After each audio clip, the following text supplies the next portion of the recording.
Assalamualaikum warahmatullahi wabarakatuh. Saya Siti Norosida, NPM 119220027 dari kelas A. Saya di sini akan menjawab pertanyaan untuk soal UTS. Pertanyaan nomor 1. PKN adalah salah satu mata kuliah umum yang bersifat wajib di perguruan tinggi, baik itu perguruan tinggi negeri ataupun perguruan tinggi swasta. Salah satunya alasannya secara internal, yaitu untuk mempertahankan nilai dan norma pada warga negara. Warga negara yang baik dalam kehidupan berbangsa dan bernegara untuk menjadikannya sebagai warga negara yang baik, tapi kenyataannya sekarang ini masih banyak mahasiswa yang tidak memiliki rasa rasionalisme dan sikap patriotisme yang berlandaskan nilai-nilai Pancasila. Bagaimana pendapat saudara dengan konsep dan kenyataannya tersebut? Jelaskan beserta contohnya.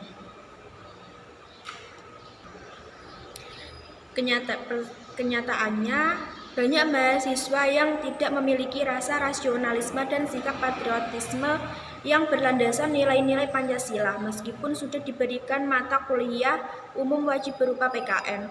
Hal ini dapat terjadi karena masa pembentukan karakter seseorang tidak terjadi pada masa usia dewasa atau usia remaja akhir. Masa pembentukan karakter seseorang berada pada fase usia dini dan remaja awal. Oleh karena itu, pembelajaran PKN yang dilakukan di masa kuliah kurang efektif. Contoh efektivitas pembentukan karakter yang dimulai dari usia dini bisa dilihat dari sekolah dasar yang tidak membatasi pergaulan siswanya dengan orang dewasa berperilaku negatif.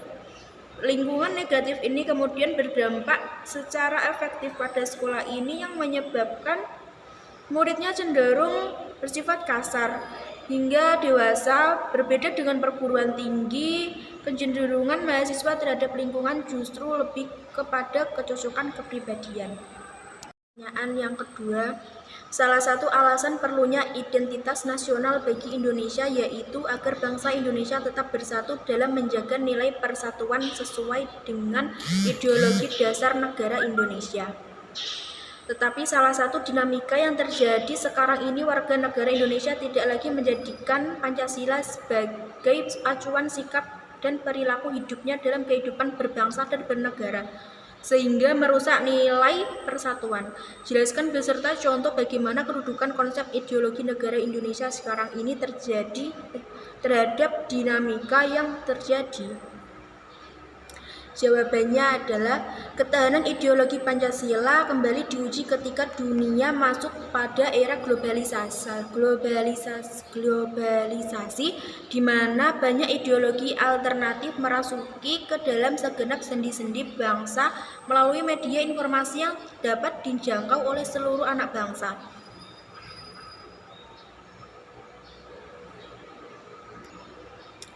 Reni menjelaskan bahwa Pancasila sejatinya merupakan ideologi terbuka, yakni ideologi yang terbuka dalam menyerap nilai-nilai baru yang dapat bermanfaat bagi keberlangsungan hidup bangsa. Namun, di sisi lain diharuskan adanya kewaspadaan nasional terhadap ideologi baru.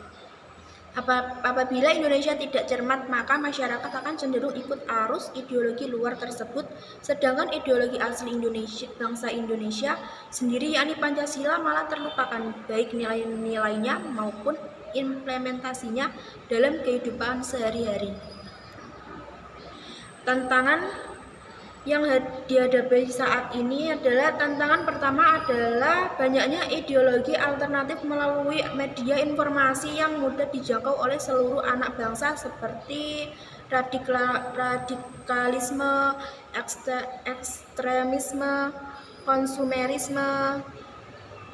Hal tersebut juga membuat masyarakat mengalami penurunan intensitas pembelajaran Pancasila dan juga kurangnya efektivitas serta daya tarik pembelajaran Pancasila.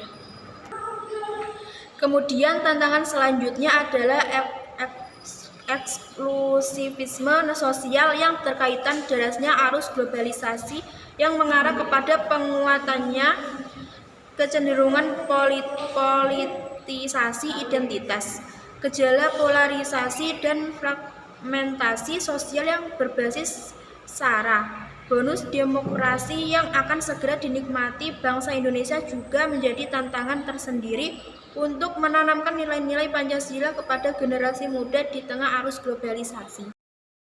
Salah satu tantangan dalam integrasi nasional yaitu adanya perbedaan pendapat dari elit dan massa tentang peraturan perundang-undangan. Bagaimana pendapat saudara sebagai seorang mahasiswa terhadap tantangan tersebut agar integrasi nasional tetap selalu terjaga dalam mempertahankan identitas nasional Indonesia? Jelaskan beserta contohnya. Jawabannya adalah adanya perbedaan pendapat dari kaum elit politik dan massa mengenai terbitnya peraturan perundang-undangan dapat menjadi tantangan sekaligus hambatan dalam mewujudkan integrasi nasional. Sebagai seorang mahasiswa, sikap yang harus kita tunjukkan adalah mendukung keputusan pemerintah jika dirasa keputusan dalam membuat peraturan perundang-undangan tersebut sesuai dan selaras dengan aspirasi dari masyarakat, serta dirasa dapat memberikan manfaat atau kontribusi politik terkait dengan kemajuan bangsa negara, terutama yang menyangkut masyarakat luas secara keseluruhan.